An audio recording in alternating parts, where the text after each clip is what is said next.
ओम तव कथामृतं तप्त जीवनम कविभिडीडितं कल्मषापहं श्रवणमंगलं श्रीमदाततं भुवि गृह्णन्ति ये बुलिदा जनाः।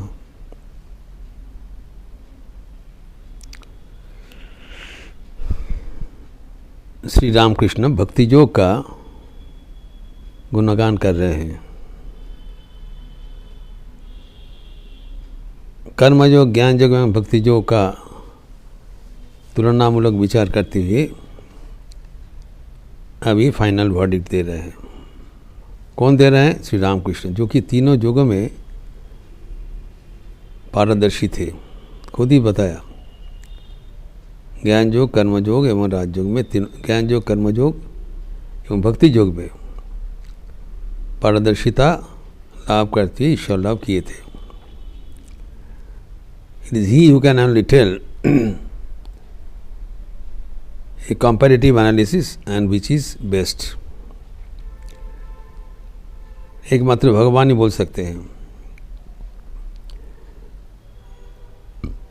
तब यहाँ पर बोल रहे हैं कि इसीलिए अर्थात ज्ञान योग इतना कठिन है जो हम लोग चर्चा कर रहे थे, क्योंकि जब तक हमारे देहात्म बुद्धि रहेगा, अर्थात जब तक हम लोग इस शरीर में रहेंगे, इस शरीर में जब तक हम हैं, तब तक ज्ञान योग हमारे लिए बहुत ही कठिन बात है। कारण अन्नगत प्राण है, आयु कम है इस युग में, लंबा तपस्या का समय नहीं है। अब इस युग में फीवर मिक्सचर, जल्दी शॉर्टकट, वह है भक्ति योग। तो ये बात हम देखते हैं भगवत गीता में भी श्री कृष्ण अर्जुन को समझाया।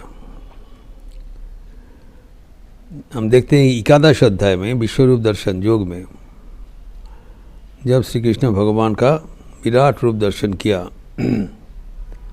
उनके मन भरपूर हो गए।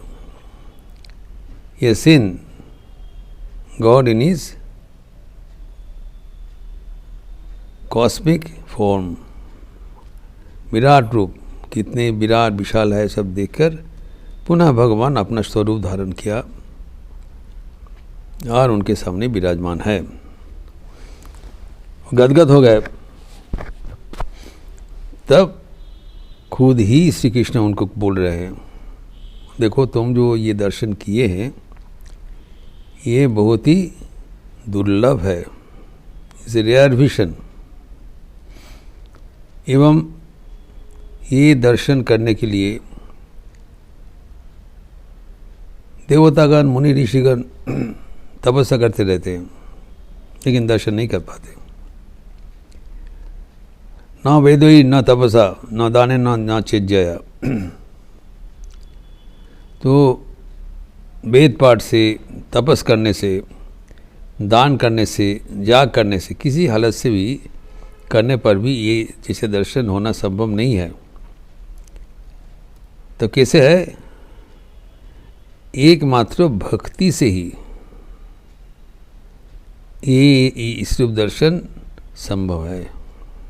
भक्ति बिना पथ नहीं है। तो क्लियरली बता दे रहे भगवत गीता में, जो 11 अध्याय का शेष में करके अर्जुन का भी निर्देश दे रहे हैं, फाइनल एडवाइस। अतएव तुम भक्ति मार्ग अवलंबन करो, और कोई मेथड से नहीं होगा, वहाँ पर भी बता दिया। तो वो तो दापर युग का बात है। तो ठाकुर यहाँ पर और भी ज़बरदस्त बोल रहे हैं, कली युग में भी भक्ति एकमात्र पालनीय है। और भक्ति मार्ग पालन करते हुए क्या करना पड़ेगा वो भी बता दिया। मत कर्मकृत मत परमो।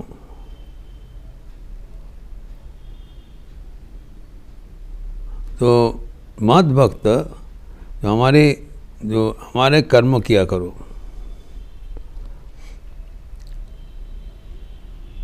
भगवत परायण हो जाओ, हमारे भक्त बन जाओ, संग वर्जित हो, आसक्ति रहित हो जाओ, निर्वैर सर्वभूतेषु,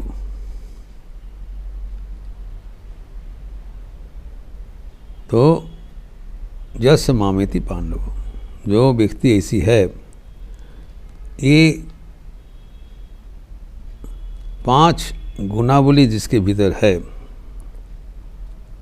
वही मेरा भक्त पदवाच्य है। जो कुछ कर रहे हैं ईश्वर में समर्पण बुद्धि से करना चाहिए, मत कर्मकृत, उनका अपना कोई इच्छा नहीं है। What ever he does an instrument in the hand of God, भगवान का ही कर्म किया जा रहा है। ये भक्त का लक्षण है। भक्त का कोई अपना अहंकार नहीं है, he doesn't have any personal agenda, हम ये करना पड़ेगी, यहाँ जाना पड़ेगी, नहीं। He has merged his will with the will of God. He doesn't have anything on his own. एवं मत परमम भक्त, भगवान के लिए भगवान उनका एकमात्र उपास्य है। ईश्वर के बिना और कुछ नहीं जानते। जो कुछ कह रहे हैं ईश्वर के कर्म समझकर, ईश्वर के हाथ में अपने को यंत्र समझकर कर रहे। It is his work and he is the doer, both. उनका कार्य और वही करता है, मैं यंत्र मात्र हूँ। उनकी इच्छाधीन हूँ, जैसे करा रहे हम कर रहा हूँ। एवं मत परायण हो जाओ, ईश्वर एकमात्र हमारा चिंतन का बात है। मद भक्त सर्व संग वर्जित, इसे कोई भक्त कहलाता है जो भगवान के भजन करते हैं, एवं आसक्ति रहित होकर। वही बात हुआ है, जो निरासक्त होकर रहना पड़ेगा। जब हम सोचेंगे ये सभी भगवान का है, तो हमारा आसक्ति का कोई स्कोप नहीं है, कोई अवसर नहीं है। जब हमारा कुछ है नहीं, किसके ऊपर आसक्ति करे। तो संग वर्जित एक इम्पॉर्टेंट पार्ट है। एवं इसके साथ साथ निर्वैर सर्वभूतेषु, किसी के साथ उनकी वैरी भाव नहीं है, शत्रुता नहीं है। जिसकी श्री मां शारदा देवी कहते हैं इन हर लास्ट मैसेज, কেউ তোমার পর নয় মা, জগৎকে আপনার করে নিতে শেখো, জগৎ আপনার। Learn to make the whole world your very own, कोई पर्याय नहीं है। यह है बात। जब ऐसी होगा तब you will feel peace of mind. इसलिए सीमाशत यदि शांति चाहूँगा तबे कारोर दोष लेगो ना। কেউ পর নয় মা, সব আপনার, জগৎকে আপনার করে নিতে শেখো। Learn to make the world your very own, तभी होगा पाएगा जब सबको अपना लेंगे। Think everyone is your very own. जैसे संतान को उनका एक जननी को उसका संतान का कोई कमियां होने से वो नज़र में नहीं आता है, ये आश्चर्य बात है। The mother things her child is the most beautiful person in the world, irrespective of the physical condition. संतान का चांद मुँह चांद जैसा है, सेम एज द मून। सो ये दर्शन का फर्क हो जाता है, वस्तु का नहीं। There may be variable appearances, but the viewer looks at it the most beautiful person. वैसे ही अगर हम दृष्टिभंगी बदल लें तब जगत में कोई पर्याय नहीं रहेगा। निर्वैर, ये वेरी इंपॉर्टेंट फैक्टर है। हमारा सब कुछ है लेकिन मन में इतना विरूप भावना है तो हम शांति नहीं पाते हैं। और अशांत से कुछ सुख भी नहीं होता है। ये शांति पाने का सहजतम उपाय है कि orientation of the mind, change your outlook, change your view. दर्शन बदल लो, सबको अपना लो, सबका अपना मानो। ये भक्त का लक्षण है। जो काम तुम कर रहे हो, वो काम जो कर्म कर रहे हो, वो ईश्वर के ही कर्मों समझ के करो और ईश्वर परायण होके ईश्वर के हाथ में यंत्र मात्र होके करते रहो एवं सबको अपना लो। ये सब जब होगा तब इसको भगवत भक्त कहलाएंगे। ये श्री कृष्ण का ultimate message. This is with the एकादश अध्याय का समापन होता है। तो अभी ये भक्त का परिचय है। अभी परवर्ती अध्याय में द्वादश अध्याय जिसके भक्ति जो कहलाता है, अर्जुन का पहला प्रश्न ऐसी है, इससे अध्याय शुरुआत होता है। एवं अर्जुन उवाच एवं सतत युक्ताजे भक्तास्तां पर्युपासते जे चाप्य अक्षरम वक्तम तेषां की योग वित्तमाः।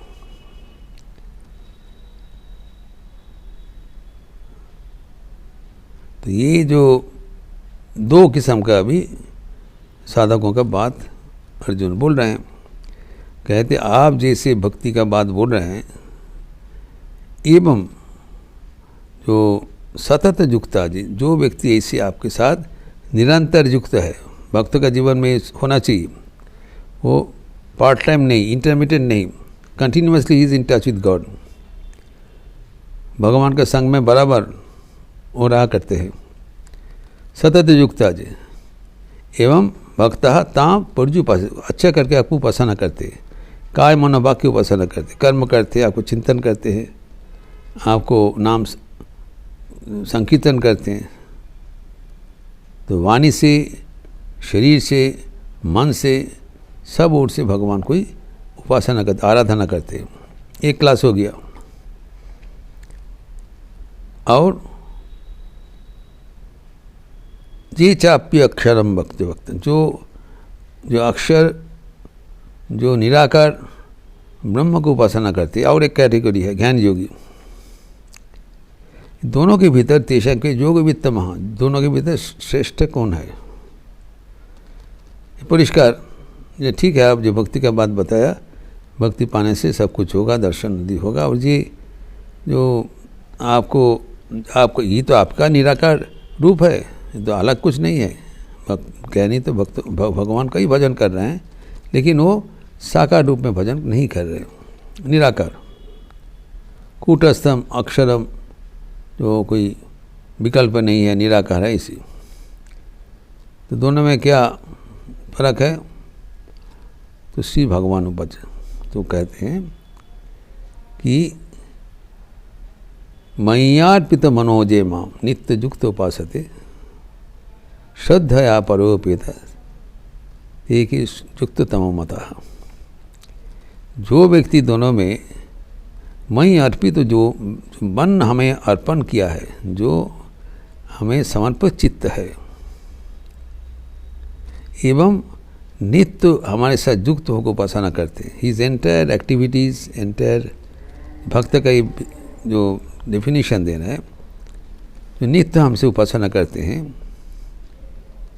श्रद्धया परोपेता, जो श्रद्धा सहकार, भक्ति सहकार हमें उपासना करते हैं, ते में युक्ततमा मता, ये सबसे श्रेष्ठ है।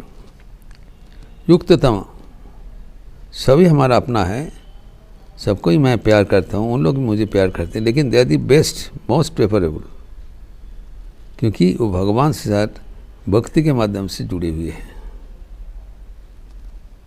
तो ये जो भक्ति का जो पराकाष्ठा है, भक्ति का जो प्राधान्यता भगवान दिए हैं, तो इसका मतलब नहीं है कि भक्ति एकमात्र पथ है, एवं इसका मतलब यही भी नहीं है कि दूसरे पद से हम दूसरा कहीं पर पहुंच जाएंगे।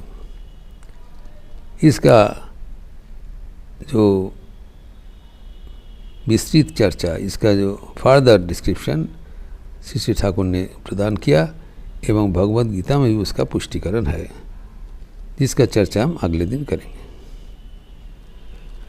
ओम शांति शांति शांति। हरि ओम तत्सत। श्री राम कृष्णार्पणमस्तु। आज शनिवार का अवसर है, संध्या आरती के उपरांत काली कीर्तन होगी, लिपि दिया जाएगा। आप लोग सब स्वागत है। अच्छे रहिए, स्वस्थ रहिए, आनंद में रहिए। नमस्कार।